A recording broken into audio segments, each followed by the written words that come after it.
Assalamualaikum warahmatullahi wabarakatuh. Alhamdulillahillazi 'allama bil qalam, 'allama al-insana ma lam ya'lam. Asyhadu an la ilaha illallah wa asyhadu anna Muhammadan abduhu wa rasuluh. Allahumma shalli ala Muhammad wa ali Muhammad. Alhamdulillah, pada hari ini kita berada di rumah keluarga kita, berada di rumah orang tua kita ini. Semoga langkah-langkah kita kemari menjadi awal yang baik untuk kelangsungan majelis taklim kita dan menjadi amal ibadah buat kita semua, sehingga nantinya lebih memberatkan timbangan kita di yaumil akhir dan mengantarkan kita masuk ke dalam surganya. Selawat dan salam kepada Rasulullah Muhammad SAW, kepada keluarganya, sahabat-sahabatnya, dan teristimewa kita yang hari ini tetap teguh dan taat kepada ajaran yang dibawa beliau. Teguh dan taat kepada ajaran yang dibawa oleh Rasulullah itu bisa dicontohkan sebagai bagaimana kita berada di sini sekarang. Salah satunya kita tetap konsekuen atau tetap taat untuk menjalankan sunnah-sunnahnya. Salah satu sunnahnya yang ada sekarang yang kita lakukan adalah membuat majelis ilmu. Nah, majelis ilmu itu yang disarankan oleh Rasulullah untuk kita menjadi kewajiban kita sebagai seorang muslim. Ya, Bapak, Ibu, majelis taklim Bahitur Rahman yang berbahagia, seperti tadi saya sampaikan bahwa ada dua yang ingin saya sampaikan di tengah ibu-ibu sekalian. Yang pertama adalah wisuda, itu juga sangat penting. Yang kemudian adalah pengajian kita. Pengajian kita bulan lalu itu adalah bulan di mana Rasulullah dilahirkan. Atau kalau misalnya bahasa kalendernya itu Maulid. Tapi saya kira di sini tidak ada perayaannya Maulid ya. Di Buntu Datu itu kemarin kan ada Maulid di masjid, dan untuk Lembang Patenko memang belum merayakan. Dan hari ini untuk mengenang ataukah untuk mengingat kembali dan agar kecintaan kita kepada Rasulullah Muhammad SAW lebih kuat dan lebih kecintaan kita lebih mendalam dalam diri kita, saya ingin berbincang tentang sejarah dari Rasulullah. Sejarah Rasulullah. Kenapa saya ingin berbicara tentang ini? Agar keimanan kita sebagai muslim itu lebih taat, lebih kuat dalam diri kita. Kemudian yang kedua itu bagaimana kita mau menjalankan kewajiban kita sebagai muslim jika kecintaan kita kepada Nabi saja atau Rasulullah itu kurang atau tidak ada sama sekali. Mungkin karena kita tidak tahu atau memang tidak ditahu. Nah, pada hari ini Rasulullah itu pada hari dia dilahirkan di Mekah, bertepatan tanggal namanya 12 Rabiul Awal. 12 Rabiul Awal itu tahunnya bukan seperti kita sekarang bahwa tahun seperti ini, tapi pada saat tahun itu dinamakan tahun gajah. Kenapa dikatakan tahun gajah? Karena pada tahun itu terjadi peristiwa gajah. Ada orang dari Yaman, antara Yaman dengan Arab Saudi itu jauh, dia ingin menghancurkan Ka'bah. Nah, pada tahun itu Rasulullah dilahirkan. Nah, orang yang ingin menghancurkan Ka'bah itu namanya Abraham. Dia gubernur di Yaman pada saat itu. Dan kenapa dia ingin menghancurkan Ka'bah? Karena yang pertama, dia sangat kepikiran atau dia sangat bertanya-tanya kenapa ini orang Arab. Nah, muncullah idenya untuk membuat duplikat tempat ibadah yang lebih bagus menurutnya dari Ka'bah. Jadi itu Ka'bah dulu bukan seperti yang kita lihat sekarang. Nah, Ka'bah yang dulu itu hanya tumpukan batu yang dibangun oleh Nabi Ibrahim bersama Nabi Ismail. Nah, itu harus ditahu, apalagi ini anak-anak tumpukan batu pada saat itu.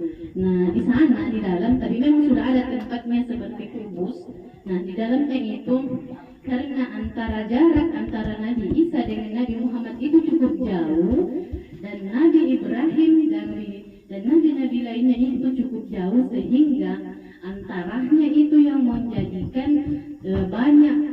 Pada saat itu Abraham masuk di Mekah. Di dalam perjalanannya Abraham masuk di Mekah itu sudah banyak dihalangi karena begitu cintanya orang-orang Arab, bukan hanya orang-orang di Mekah, begitu cintanya mereka kepada Ka'bah.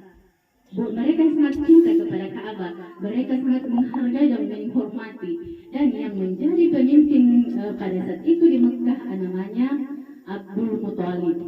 Abdul Muthalib ini adalah kakek dari Nabi Muhammad Sallallahu Alaihi Wasallam. Nah, Nabi Muhammad Sallallahu Alaihi Wasallam namanya mamanya atau ibunya adalah Aminah. Nama bapaknya Abdullah. Artinya tidak ada penyelundup di sana karena namanya mamanya saja, namanya bapaknya saja tidak tahu. Nah, itu harus diketahui oleh kita semua supaya ada sedikit kesan, ada sedikit keterikatan kita supaya kita lebih mudah untuk menjalankan ibadah kita.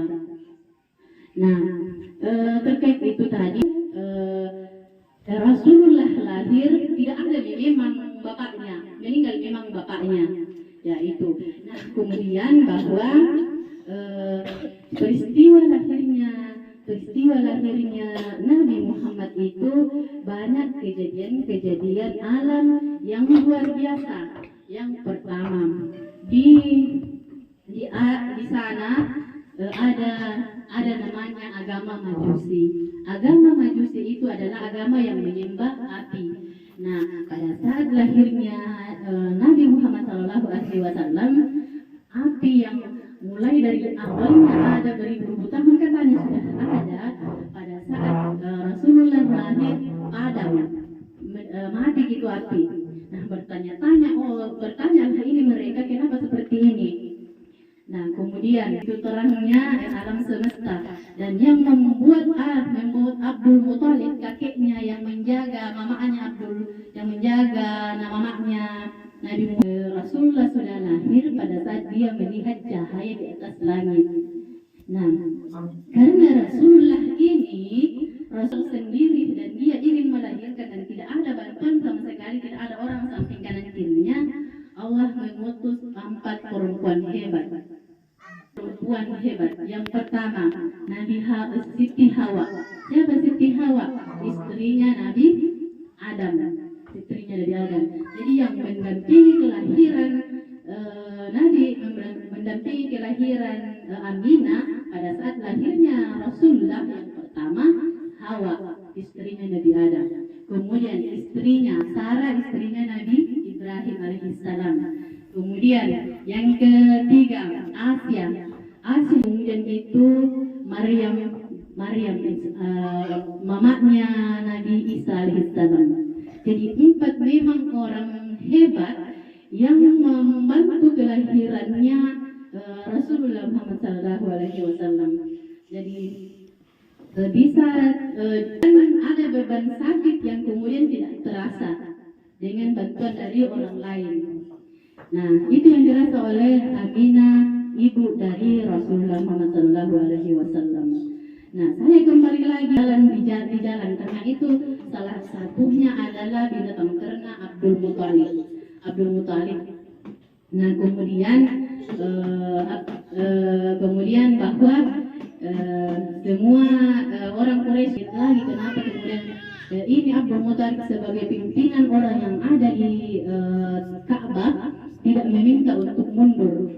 Nah, jawabannya Abdul Muthalib bahwa yang bisa menjaga ini Ka'bah adalah ini ada, dan kemudian kami yang tidak berdaya ini hanya bisa sampai di sini karena jika melakukan dua perlawanan hanya sia-sia kalau misalnya mereka orang-orang ini melakukan perlawanan, orang-orang yang ada di Mekah, karena sudah banyak orang yang melakukan perlawanan dari suku-suku sebelumnya yang menghalangi ini Abraham untuk masuk di Mekah menghancurkan Ka'bah, akan tetapi semuanya mereka kalah karena begitu kuatnya 12 Rabiul Awal dan tahun gajah, tahun tempat dilahirkannya Rasulullah Muhammad Sallallahu Alaihi Wasallam. Jadi Kita paham itu bahwa tahun gajah ternyata ada pasukan gajah dari Yaman yang ingin menghancurkan Ka'bah. Pasukan Ka'bah yang masuk di Mekah dihalangi oleh burung ababil. Burung ababil itu dia kecil, itu burung yang diutus oleh Allah Subhanahu wa Ta'ala untuk menghancurkan tentara gajah. Bagaimana caranya mereka menghancurkan? Mereka membawa, menurut riwayat, mereka membawa 3 batu dari neraka. Ada yang mengatakan bahwa tanah itu tanah hanya kecil, tanah dan begitu panas pada saat terkena oleh gajah atau orang. Nah, begitu panasnya itu batu itu yang dibawa oleh burung ababil, dia hanya melemparkan dan menurunkan di tempatnya gajah dan tentaranya Abraham itu, antara kepalanya gajah dan tembus sampai di bawah, sebelum sampai di Mekah, namanya Adbah. Di sana dia dikubur Aminah, ibunya ini, jadi namanya Halimah. Halimah itu dia yang memberikan ASI kepada Rasulullah sampai di rumahnya Rasulullah itu berkat